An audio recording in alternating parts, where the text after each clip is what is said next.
Kabanata 1471. Narinig na ni Stephanie ang tungkol sa isang organisasyon na tinatawag na Devil Gang, na sinasabing kinukuha nito ang ilang rogue fighters at pinipilit silang tumulong sa paghahanap ng spiritual herbs at iba pa. Bukod dito, ang ilan sa mga tao sa organisasyong ito ay napakasama. Ngunit, hindi niya gaanong alam kung anong klaseng organisasyon ito. Nang marinig niya ang usapan nina Severin at ng dalawa, napangisi siya at nakinig ng mabuti, at malinaw na interesado siya sa usaping ito. Bakit? Dahil ba ito sa torture spellworms? Narinig ko lang ang sinabi ng kapitan. Pagkatapos mag-isip sandali, hindi maiwasan ni Severin na magsabi. Pero, pinatay ko na ang kapitan kanina, kaya pa rin ba niyang kontrolin ang spellworms? Napangisi si Billy bago nagsabi. Little brother, pinatay mo nga ang kapitan. May maliit siyang tambol. Sa bawat pag-alog niya ng tambol, kakagat ang mga laso na insekto sa laman at dugo namin, ginagawa kaming miserable. Kahit patay na siya, hindi na niya kami mata-torture, pero nandito pa rin ang spellworm sa katawan namin. Kailangan naming kolektahin ang magic pills na ibinibigay sa elders ng Supreme Leader tuwing 3 araw, kung hindi, masasaktan kami.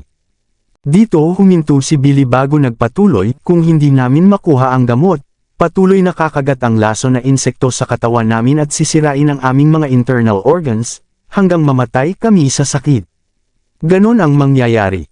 Nang marinig ito ni Stephanie, hindi niya maiwasang ipikit ang mga kamao at sinabi ng galit. Napakasama ng mga tao sa Devil Gang, ginagamit nila ang ganitong kasuklam-suklam na paraan para kontrolin ang iba. May nakakaawang tingin din si Lulo. Hindi namin inasahan na makakasalubong kami ng mga tao mula sa Devil Gang kaagad pagkatapos naming pumasok dito sa kagubatan. Hindi masyadong mataas ang attainment level namin. Nang mahuli kami, binigyan nila kami ng lason at napilitan kaming sundin ang utos ng Devil Gang, maghanap ng spiritual herb sa gubat para sa kanila, at hulihin pa ang rogue fighters para maging disipulo ng Devil Gang. Pagkatapos mag-isip si Stephanie, hindi niya maiwasang magsabi.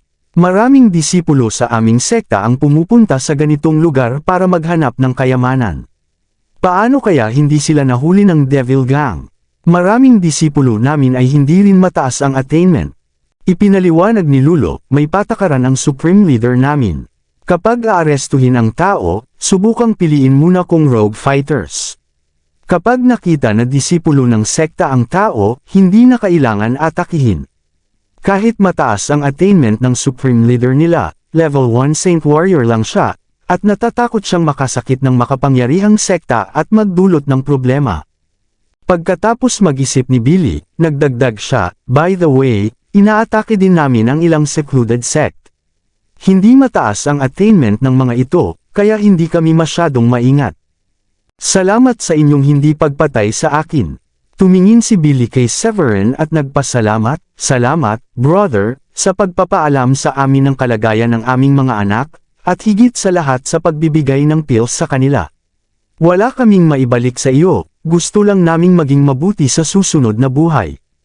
Nang marinig ito ni Severin, ngumiti siya ng kalmado. Kung babalik kayo ng ganito, mukhang hindi magiging madali sa inyo kapag tinanong kayo ng Supreme Leader. Patay na ang kapitan na mas mataas pa ang attainment kaysa sa inyo. Kung buhay pa rin ang may pinakamababang attainment, hindi ba magdududa ang Supreme Leader? Napakapangit ng mukha ni Billy nang marinig ito, malinaw na alam niyang mahihirapan siyang ipaliwanag pagbalik nila. Ngunit, nagngangagat siya ng ngipin at sinabi, basta huwag lang naming aminin, sabihin namin na tinakpan kami ng kapitan sa pagtakas namin. Wala namang ebidensya ang Supreme Leader, hindi niya kami papatayin. Sa halip, parurusahan lang niya kami. Sinabi rin ni Lulo, kaya ng Supreme Leader na gumawa ng ganoong tambol, kaya maaari pa rin niyang patunugan ang espesyal na tambol at hayaan ang mga laso na insekto sa katawan namin ang mag-torture sa amin. Nang marinig ito, napangisi si Lulo at sinabi, pero, kung gusto niyang patayin kami, wala na kaming magagawa. Noon, may pag-asa pa kami, naniniwala na balang araw makakatakas kami at maaalis ang aming kasalukuyang sitwasyon. Ngunit, ngayon, ganap na kaming nawalan ng pag-asa. Pagkatapos mag-isip sandali, kumuha si Billy ng ilang spiritual herbs, at iniabot kay Severin, at sinabi, "Brother, ito ang lahat ng spiritual herbs na dala ko. Ibinibigay ko sa iyo, sana tanggapin mo ito." Kinuha rin ni Lulo ang ilang spiritual herbs at iniabot kay Severin. "Oo, tanggapin mo. Salamat sa pagpapaalam sa amin ng kasalukuyang sitwasyon ng aming mga anak. Pagbalik mo, sana masabi mo sa kanila na mahal namin sila, pero wala kaming magagawa." Pagkatapos mag-isip sandali, tinanggap ni Severin ang spiritual herbs ng dalawa. "Ikaw, talagang gusto mo ito." Lumalabas sila para maghanap ng spiritual herbs. Pagbalik nila, wala ng spiritual herbs. Hindi ba sila mapaparusahan? Nakikita ni Stephanie sa tabi na tinanggap ni Severin ang spiritual herbs ng dalawa, at naramdaman niya ang pagkamuhi sa kanya. Napakawalang malasakit ng taong ito sa dalawa. Napakahirap ng mag-asawa, at tinanggap pa niya ang kanilang spiritual herbs. Ngumiti ng bahagya si Severin at sinabi, "Ang spiritual herb na ito ay maituturing na advanced gratuity para sa pagpatay sa master ng Devil Gang at paglipol sa Devil Gang para sa inyo." Napamangha si Stephanie. Hindi niya inasahan na gusto talagang patayin ni Severin ang master ng Devil Gang. Ngunit kung iisipin ng mabuti, may ganitong lakas nga ang taong ito. Hindi ba madaling natalo ni Severin ang Hurricane Wolf na nasa 9 na antas na Emperor kanina? Tunay na abnormal ang lakas niya. "Little brother, nagbibiro ka ba?" Akala ni Billy na hindi gaanong mataas ang attainment level ni Severin. Pagkatapos ng lahat, si Stephanie ang pumatay kay Kapitan Michael kanina. Akala niya si Stephanie ang malakas, pero mukhang malakas rin si Severin. Bukod dito, malinaw ang tono na ito ay mula sa isang Saint Warrior. Sinabi rin ni Lulo, "Mas mataas ba ang attainment level mo kaysa sa master ng Devil Gang? Sa tingin namin, dapat pa rin namin kayong tawaging senior." Ngumiti ng bahagya si Severin, "Ang supreme leader ninyo ay first rank Saint Warrior lamang ang attainment level, at ako ay second rank Saint Warrior. Hindi ito magiging mahirap para patayin siya."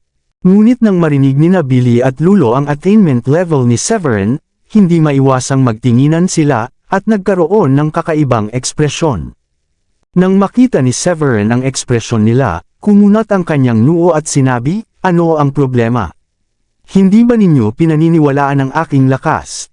Napangisi si Billy bago sinabi kay Severin, "Senyor, salamat sa iyong kabutihan, pero ayaw naming ilagay ka sa panganib. Lahat ng benepisyo ay natanggap ko na, kaya paano ko hindi tutulungan kayo na patayin ang supreme leader ng gang? Huwag kang mag-alala, tutulungan kitang alisin ang kalamidad na ito sa abot ng makakaya ko. Isipin mo ito bilang magandang gawa para sa mundo. Sa hinaharap, mas magiging ligtas ang mga rogue fighters na pupunta dito para maghanap ng kayamanan." Ngunit, sa kabila ng babala ni Billy, hindi pinansin ni Severin ito. Lumapit rin si Lulo at nagbigay ng payo kay Severin, "Senyor, totoo na mas mataas ang attainment level mo kaysa sa supreme leader ng Devil Gang, si Lennon Riddle. Ngunit, ang lakas ni Lennon sa pakikipaglaban ay hindi basta-basta. Kaya niyang labanan ang mga kalaban na mas mataas ang level sa kanya. Ang kanyang mga taktika at kakayahan sa labanan ay malupit. Kahit na kaya mo siyang talunin, isa lamang itong one-on-one na labanan. Sa pagpunta mo ngayon, hindi mo lang haharapin ang supreme leader ng Devil Gang, kundi ang buong Devil Gang." Pagkatapos sandaling pagtigil, ipinaliwanag pa ni Lulo, "Kahit napatayin mo siya, one-on-one lamang iyon. Pero kailangan mo ring harapin ang buong Devil Gang. Maraming tao dito ang hindi kusang sumali sa Devil Gang at ayaw maglingkod sa kanila, tama ba? Kung matutulungan ko na patayin ang supreme leader ng Devil Gang, magiging ginhawa iyon para sa inyo. Ang iba, malamang hindi nila ako aatakihin, tama. Basta alam nila ang layunin ko, naniniwala ako na marami sa kanila ay pipiliing manood na lamang. Siguradong gusto rin nilang mamatay si Lennon." Ngumiti ng mapait si Billy at sinabi kay Severin, "Senyor, tama ang sinabi mo. Maraming tao ang gugustuhing mamatay si Lennon. Ngunit huwag kalimutan, may ilang gamot si Lennon na nagpapahintulot sa amin na mabuhay sa kapigatian. Kung mamamatay si Lennon, ang mga kumuha ng torture spellworm pills ay hindi na makakakuha ng gamot. 3 araw pagkatapos nito, maghihintay na lamang sila sa kamatayan. Sa tingin mo ba hindi nila susubukan na pigilan ka? Napag-isipan ni Stephanie sandali at sinabi, isama ninyo ako. Hindi natin pwedeng hayaang patuloy na mabuhay ang ganitong malignant tumor sa mundo. Tiyak na may ilan na lalaban sa iyo. Iwan mo ang mga iyon sa akin. Tungkol sa iba, kung malalaman nilang kaya mong patayin ang Supreme Leader ng Devil Gang, malamang pipiliin nilang maghintay at manood. Tumingin si Severin kay Stephanie at ngumiti ng bahagya. Paano kung malalaman nilang kaya ko ring tulungan patayin ang mga torture spellworm? Ilan pa ang susuporta sa Supreme Leader ng Devil Gang? Ano, kaya mo iyon? Sabi ni Stephanie, na namangha sa kanya.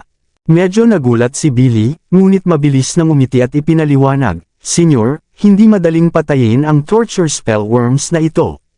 Hindi sila mapapatay ng spiritual energy. Bukod dito, kakaiba ang torture spellworms, napakaliit, at gumagala sa daluyan ng dugo, kaya imposible silang patayin. Ang katawan ng tao ay pwedeng mag-host ng dalawang worms na ito, at nagiging transparent kapag may panganib, kaya napakahirap matukoy gamit ang psychic power. Ngunit ngumiti si Severin at sinabi, marahil hindi kaya ng iba, pero kaya ko. Alam ko ang isang gamot, hindi ito mataas ang grade, mababang grade lamang, pero napakabisa sa torture spellworms na ganito. Pagkatapos magsalita, nagdagdag siya, bukod dito, para gawin ang gamot na ito, kailangan lamang ang mababang grade na burial soul herb, na madaling hanapin. Sa daan papunta rito, may nakita tayong ilang halaman nito. Talaga, nang marinig ito, nakita ni Lulo at Billy ang pag-asa.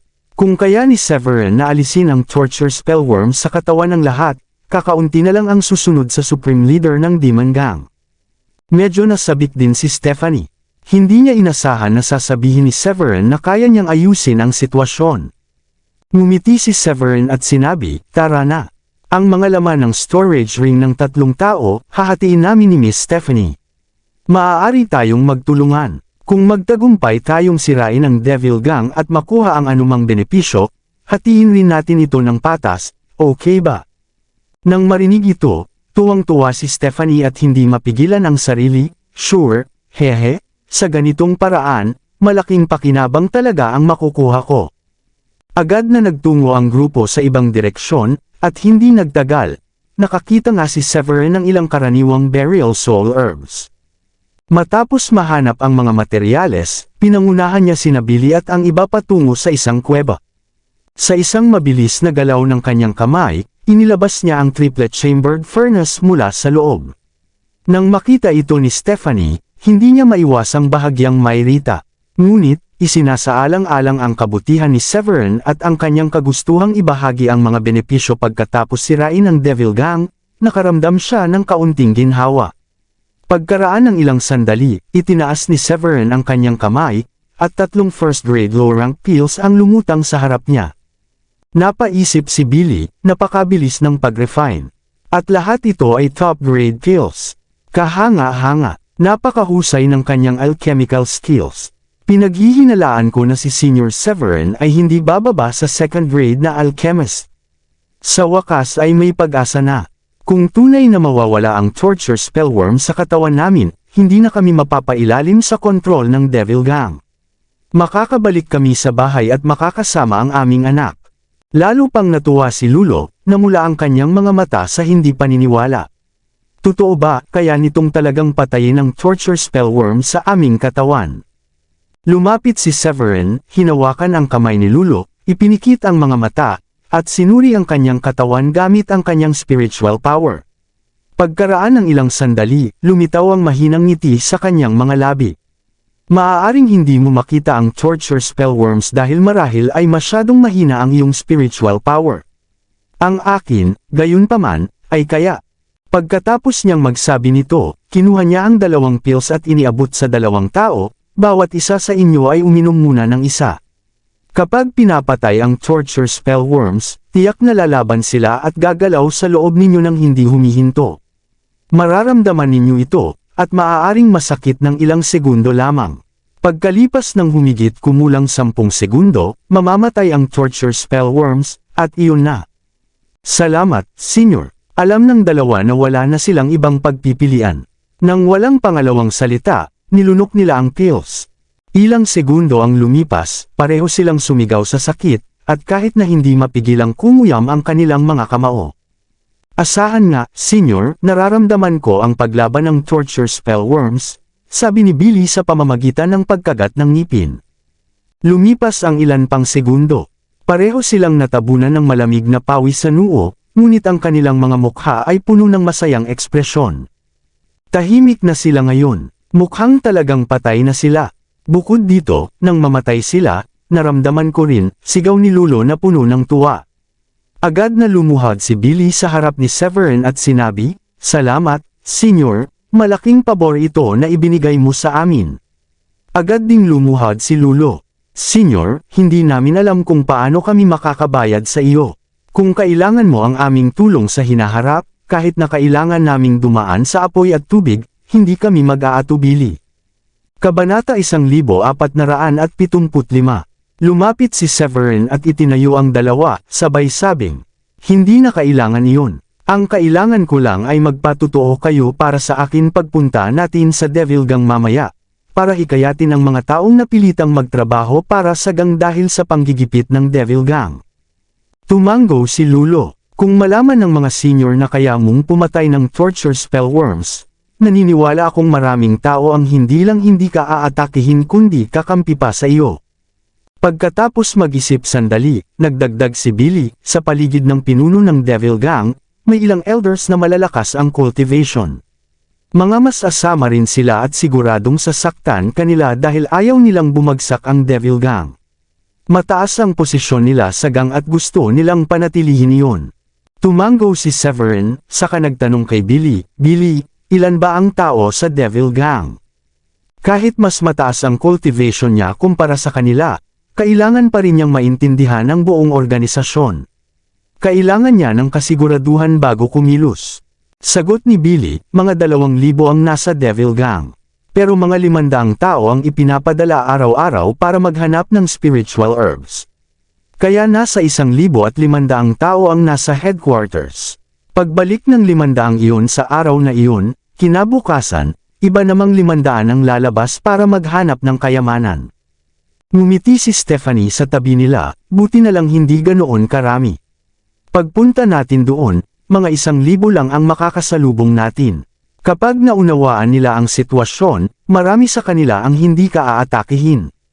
At kung meron man, hindi naman ganoon karami. Ikaw na ang bahala sa Supreme Leader ng Devil Gang. Ang iba, pati na ang mga elders, sa akin mo na iwan. Napangiti ng mapait si Severin, hindi ba masyado itong mabigat? May 2,000 sila, kahit mapatay natin ang Supreme Leader at ilang elders, may natitira pang halos 2,000. Ibig sabihin kailangan kong mag-refine ng 2,000 pills para sa kanila. Pagkasabi niya nito, tiningnan niya si Stephanie at sinabi, "Hindi ba masyadong mahirap ang gawain ko? Kailangan ko kunin ang mas malaking bahagi. 40% na lang ang makukuha mo sa herbs." Agad na tiningnan siya ni Stephanie nang may pag-ayaw. "Ang bilis mo magbago ng isip. Kakakasabi mo lang kanina na 50-50, tapos ngayon gusto mo na ng 60%. Napatawa si Lulo at tinakpan ang bibig, "Mag-asawa ba kayo? Ang harap-harapan ninyong maglandian at magtitigan." Namula agad si Stephanie at nagmamadaling nagpaliwanag, "Tigilan mo yan. Hindi kami. Hindi ito landian o titigan. Naiinis lang ako. Isang lalaking hindi marunong tumyupad sa usapan, ang bilis magbago ng isip." Tumawa si Severin, "Miss Beauty, malaking bagay na ang 40%. Isipin mo, kailangan kong mag-refine ng 2,000 pills. Kung gagawa ako ng 200 pills bawat araw, 10 araw ang mawawala sa akin." Muling tumingin ng masama si Stephanie, "Sige na, sige na. Sino ba kasi nagsabi na gawin mo ang trabahong iyan? Sino ba nagsabi na maging alchemist ka? 40%, hindi na pwede bumaba dyan." Agad siyang siniguro ni Severin, sabay tapik sa kanyang dibdib, "Huwag kang mag-alala, ang salita ng isang lalaki ay may paninindigan." Halos mahimatay si Stephanie. Hindi niya sukat akalain na kaya pa nitong sabihin yun ng sobrang kumpiyansa. Nakita ni Severin ang 3 burial soul herbs sa kamay niya, kaya agad siyang nag-refine ng panibagong batch ng pills. Hapon na noong matapos niya. Pagkatapos mag-isip sandali, sinabi niya sa tatlo, hapon na. Magtago muna tayo malapit sa headquarters ng Devil Gang, humanap ng kuweba, at bukas ng umaga, diretsyong atakehin at hamanin natin sila. Tumango si Billy. Walang problema, tara na. Kami ang mangganguna. Agad na nanguna sina Billy at Lulo, habang sina Severin at Stephanie ay sumunod sa likod, patungo sa direksyon ng Devil Gang. Mabagal ang paglipas ng oras habang naglalakbay sila papunta sa Devil Gang. Sa daan, hindi pinalampas ni Severin ang pagkakataon na maghanap ng mga halamang espiritual. Nakakita siya ng burial soul herb na medyo madaling makita kaya hindi niya ito pinalampas. Plano niyang gawing tableta ito sa loob ng kuweba pagdating ng gabi. Nang hindi na sila kalayuan sa punong himpilan ng Devil Gang, nakahanap ang grupo ng isang kuweba para pagtagwan. Sa gabi, habang nababagot si Severin, ginawa niyang tableta ang lahat ng burial soul herb na nakuha niya noong hapon. Madaling gawin ang ganitong uri ng tableta dahil iisang sangkap lang ang kailangan, ang burial soul herb, at wala nang iba. Para lang itong ordinaryong tableta kaysa tunay na elixir. Pero napakaganda ng epekto nito kaya tinatawag din itong pills. Kinabukasan, Devil Gang Supreme Leader Lennon, lumabas ka at harapin ang kamatayan mo. Kinaumagahan, dahan-dahang kumalat sa langit sa ibabaw ng lokasyon ng punong himpilan ng Devil Gang ang boses ni Severin. Malakas ang boses niya, at balot ng espiritual na lakas, at umabot sa tainga ng lahat na naroon. Anong nangyayari? May nakahanap papunta rito. Itinatago natin ang lugar na ito ng husto, paano nila tayo natuntun? At pakinggan mo ang tono nila, hinahamon nila ang Supreme Leader. Hindi ako makapaniwala, malamang mataas ang antas ng sining pandigma ng naghahamon na iyon. Kung mapatay nila ang Supreme Leader, magiging maganda iyon. Kalokohan, kapag namatay ang Supreme Leader, mawawala na ang pills para kontrolin ang torture spell worms. Mamamatay rin tayong lahat sa huli. Sana hindi kayanin ng hamon ng Supreme Leader. Maraming kasapi ng Devil Gang, karamihan ay kagigising lang, ang nagsimulang mag-usap-usap ng marinig ang boses. Sino sila? Naghahanap ba sila ng kamatayan? Paano sila naging ganoon ka-arrogant na pumunta rito sa punong himpilan ng Devil Gang? Nagngingit-ngit si Lennon at agad na lumipad pataas. Kasabay nito, maraming kasapi ng Devil Gang ang lumipad din at pumwesto sa likuran ni Lennon. Apat lang ba kayo? Tiningnan ng Grand Elder ng Devil Gang ang unahan at natawa. Apat na tao, at dalawa roon ay galing sa Devil Gang, tama ba? Hindi nyo talaga dinala ang kalaban dito. Naghahanap ba kayo ng kamatayan? Dinugtungan ng Second Elder, Billy, Lulo, tunay kayong mga suwail. Kayo talaga ang pinakamasuwain. Humingi ba kayo ng tulong? Mukhang dahil hindi namin kayo pinatay noon, lumaki ang tapang ninyo. Pagkasabi nito, itinaas ng Second Elder ang kamay at inilabas ang isang tambol.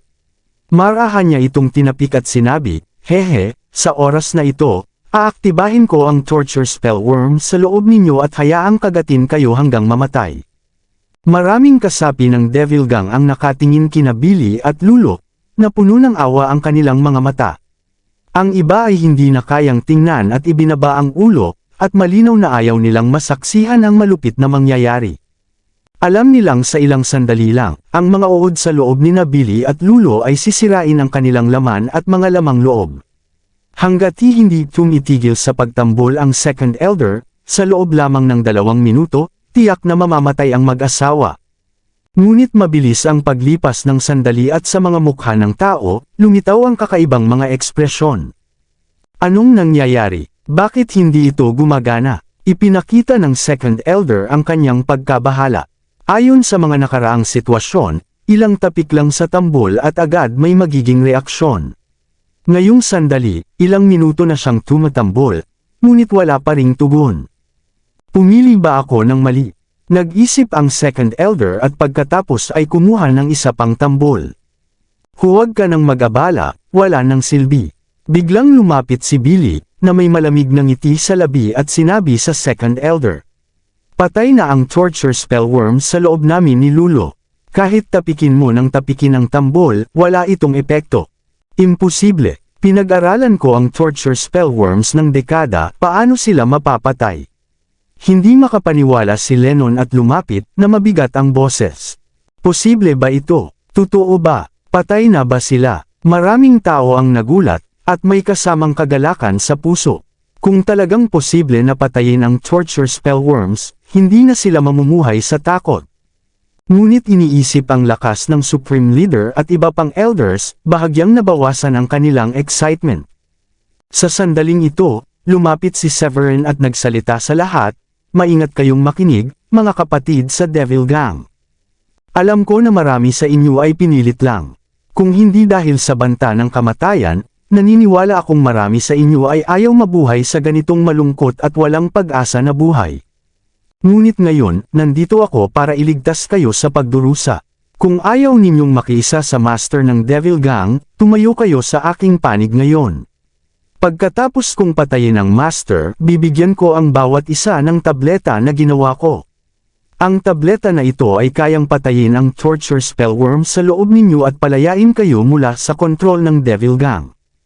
Uminit ang mukha ng Grand Elder ng ilang ulit. Gayunpaman, walang epekto ang tambol kay Billy at Lulo. Napaisip siya kung may totoong pills ba talaga na kayang patayin ang torture spellworms. Ngunit nagsumikap siya upang maging makapangyarihan, may mahusay na mga mapagkukunan ng espiritual na lakas, at may ilang magagandang babaeng disipulo ng Devil Gang na walang magawa kundi sumunod sa kanya. Natural lamang na ayaw niyang makita ang pagkalipol ng Devil Gang. Pagkatapos ng ilang pag-iisip, agad na lumapit ang Grand Elder at sinabi sa mga tao, "Huwag kayong maniwala sa kalokohan ng batang ito. Sinusubukan lang niya kayong linlangin. Sa dami ng tao, sa tingin ninyo kaya niyang gumawa ng ganitong dami ng pills. Imposible, hindi ba?" Sinabi ni Lennon, ang batang ito ay tiyak na gumamit ng paraan para pansamantalang kontrolin ang torture spellworms, kaya natutulog sila ng panandalian. Hindi sila maaapektuhan, ngunit patayin ang torture spellworms na pinag-aralan ko ng maraming taon ay imposible. Nang marinig ito, maraming disipulo ng Devil Gang na may pag-asa, ang agad na nakaramdam ng lamig sa puso. Alam nilang hindi madaling harapin ang torture spellworms. May ilan na lihim na naghanap ng paraan upang patayin ang mga ito, iniisip na kung magtatagumpay sila, at makakawala sila sa kontrol.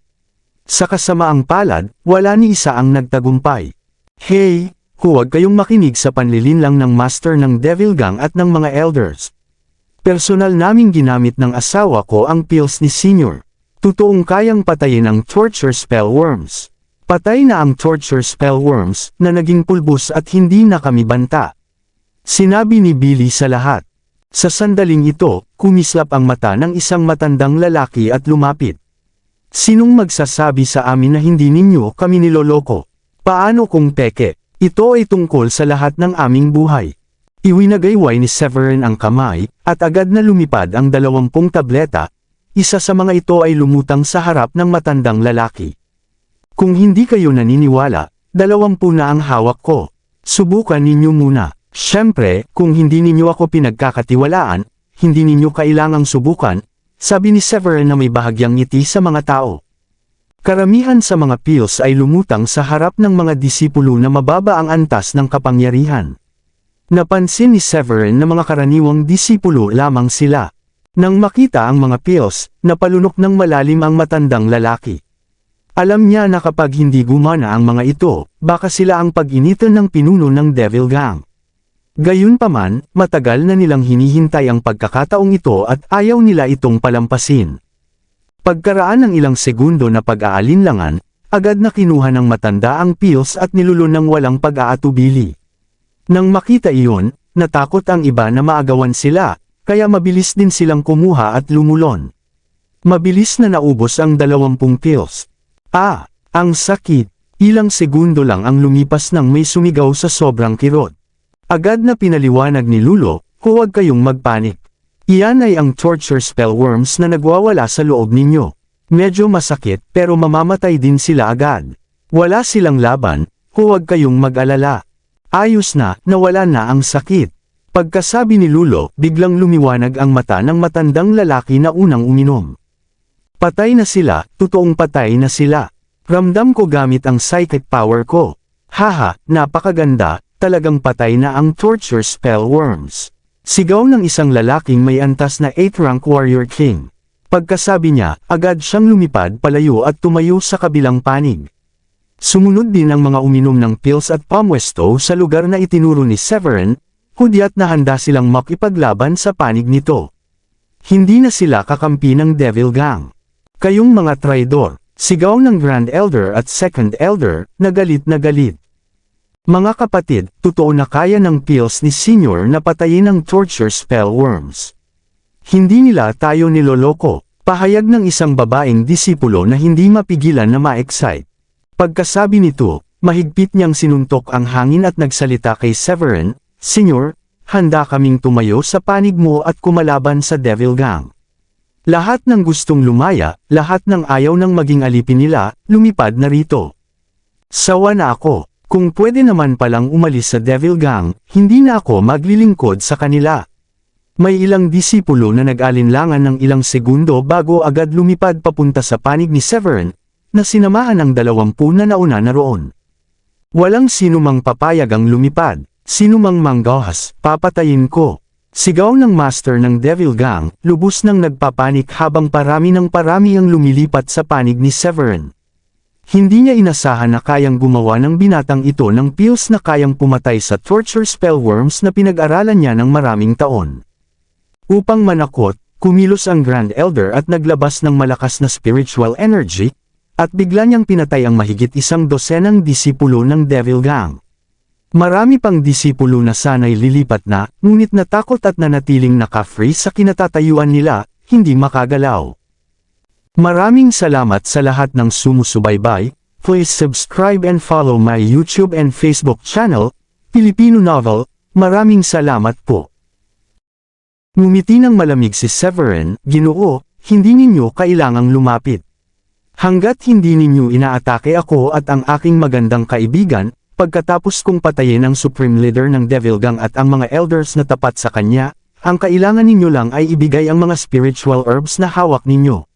Maaari ko kayong bigyan ng pills na magbibigay sa inyo ng ganap na kalayaan. May ilang tao na sumama na kay Severin, kaya hindi sila natakot. Sila ay sumigaw, Elder, hanggat kaya mo talagang ibigay ang pills para tuluyang alisin ang torture spell worms sa amin, higit pa sa pagbibigay namin sa iyo ng lahat ng aming spiritual herbs, kahit pahilingin mo sa amin na maghanap pa ng higit pang spiritual herbs para sa iyo, gagawin namin ito ng buong puso. Isang matandang lalaki, na may luha sa mata, ay nasa sabik din. Nasa lugar na ito ako ng 10 taon. Malamang iniisip na ako'y patay na ng aking pamilya.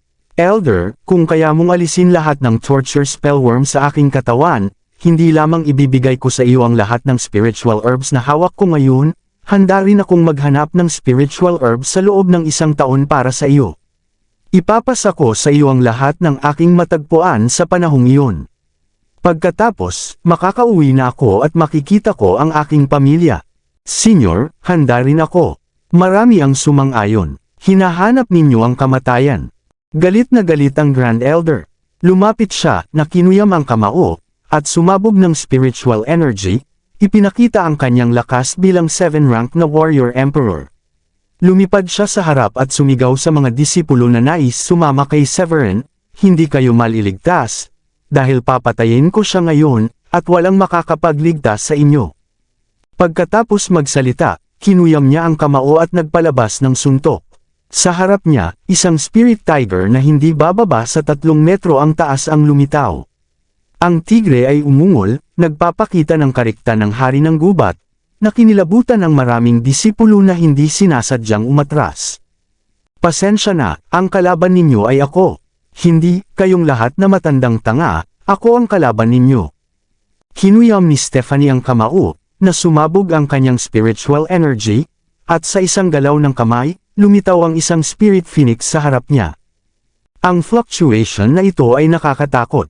Sa kanyang 8th rank na Warrior Emperor cultivation, tiyak na katumbas ang atake ni Stephanie ng ilang 9th rank na Warrior Emperors. Pagkatapos ng lahat, isa siyang tunay na miyembro ng third-rate sect, isang natatanging tao sa kanilang sekta. Boom! Nagbanggaan agad ang dalawang teknik. Kitang-kita na ang Spirit Tiger ng Grand Elder ay hindi matibay at agad na nawasak. Dumura rin ang Grand Elder ng dugo at napakasama ng kanyang mukha. Kayo mga elders at ilang kapitan, asikasuhin ang babaeng ito. Pagkatapos kong patayin ang batang iyon, pupunta ako para tulungan kayo, utos ni Lennon, na napagtanto niyang hindi ordinaryo ang dalawang tao sa harap niya. Nagbago ang kanyang ekspresyon. Bagaman hindi pa kumilos si Severin, kumpiyansa si Lennon na kung naglakas loob itong pumunta dito, tiyak na malakas ang kanyang antas. Bukod dito, siya ang leader, mas malakas siya kaysa sa babaeng iyon. Ginaya ni Severin ang tono ni Lennon at sinabi kay Stephanie, asikasuhin mo ang mga iyon. Pagkatapos kong patayin ang Supreme Leader ng Devil Gang, pupunta ako para tulungan ka. Haha, bata, kampante ka. Tingnan natin kung sino ang mas malakas. Tumawa si Lennon. Naiintindihan niyang kung hindi niya mapapatay ang batang ito sa harap niya, ang mga pills na kanyang ginawa ay magiging walang silbi na ang kanyang torture spell worms. Mamaya o maaga, ang mga elixir na ito ay magpapahina sa Devil Gang. Kapag patay na ang batang ito, mawawala ang pag-asa ng mga may agam-agam sa Devil Gang. Sa ganoong sitwasyon, para sa kaligtasan, manggahas ba silang umalis? Malamang hindi. Kapag dumating ang panahon, kahit utusan niyang umalis ang ilan, hindi sila aalis. Iwinagayway ni Severin ang kamay, at sumulpat sa kanyang kamay ang isang treasure sword. Dragon Devil Slash. Mabilis na hinugot ni Lennon ang kanyang espada, pinuno ng spiritual energy, at umatake pabalik. Ngunit kitang-kita ang kakaibang uri ng kanyang spiritual energy, ito ay itim at sobrang marahas. Nang makita ito, nagbabala si Billy kay Severin, nag-aaral siya ng demonic arts. Iyon ay demonic energy, huwag mo siyang maliitin. Roar! Matapos ang atake ng kalaban, isang napakalaking demonic dragon ang lumitaw sa harap nila, na umungol ng malakas. Ang kanyang napakalaking aura ay nagkalat sa paligid, na pinapawi ang ulap sa lahat ng direksyon. Kabanata 1480. Ilang malalapit na disipulo ng Devil Gang ay direktang itinapon ng umaalingaw na enerhiya, at bumagsak sa lupa sa iba't ibang direksyon. Hehe, hindi naman masama ang teknik na ito, ngunit medyo mas mababa pa rin ang antas mo kaysa sa akin. Magaling din ang aking combat technique, sabi ni Severin na may casual na ngiti matapos mag-obserba, at pinuspos ng spiritual energy ang espada sa kanyang kamay. Habang pinupuno ng spiritual energy ang espada, agad itong naglabas ng maliwanag na liwanag at umuga ng tunog ng espada. Flame Slash. Sa isang mahinang sigaw ni Severin, habang papalapit sa kanya ang demonic dragon, hinawi niya ang kanyang espada paalang. Whoosh! Isang aura blade na napupuno ng spiritual energy ang sumisipol tulad ng meteor na may mahabang buntot, diretso patungo sa demonic dragon. Ang aura blade na ito, nagliliyab na parang apoy, ay may napakatingkad na aura, hindi mapipigilan at marahas. Ang talas ng aura blade na ito. Ang senior na ito ay isang second-rank Saint Warrior, may antas na mas mataas kaysa sa ating Supreme Leader. Batay sa sitwasyon, may pagkakataon pa tayo. Nagulat ang mga disipulo ng Devil Gang na nakasama na kay Severin, umaasang kaya niyang patayin ang kanilang Supreme Leader sa sandaling iyon. Boom! Sa sandaling iyon, isang malakas na dagandong ang umalangaw habang dalawang napakalakas na enerhiya ay nagbanggaan. Ang nakasisilaw na liwanag ay nagpahirap sa marami na itutok ang kanilang mga mata. Mamatay. Matapos patayin ang kalaban, hindi maiwasan ni Stephanie na tumingin sa sitwasyon ni Severin. Alam niya sa puso na ang labanan dito ang pinakakrusyal, na magtatakda ng tagumpay o kabiguan ng gawain. Hindi, imposible. Sa una, kampante si Lennon sa kanyang atake. Pagkatapos ng lahat, isa siyang first-rank Saint Warrior, kahit na mas mababa ang kanyang antas kaysa kay Severin. Naniniwala siyang kaya niyang patayin si Severin sa kabila ng pagkakaiba ng kanilang kakayahan. Ngunit mabilis na nalupig ang kanyang demonic dragon, lumitaw ang mga bitek sa katawan nito, mabilis na kumalat, at biglang sumabog. Paano ito posible? Namutla ang dalawang elders nang masaksihan ito. Patuloy na may napakalakas na kapangyarihan ang aura blade ni Severin, diretso patungo kay Lennon. Sa pagmamadali, gumawa si Lennon ng protective aura sa kanyang katawan. Sa kasamaang palad, walang bisa ang depensa laban sa atake ni Severin, at gumuho ito sa loob ng ilang sandali. Hindi, ayokong mamatay, sumigaw ng desperado si Lennon. Dumiretso ang aura blade sa kanyang katawan, at nag-iwan ng malaking dagwang butas sa kanyang dibdib. Bang! Bumagsak si Lennon mula sa himpapawid, ganap na walang buhay. Kamangha-mangha, sumabog ang kasiyahan ng mga disipulo ng Devil Gang na nasaksihan ng eksena. Ang pagkamatay ni Lennon ay nangangahulugan na sila ay tuluyang malaya.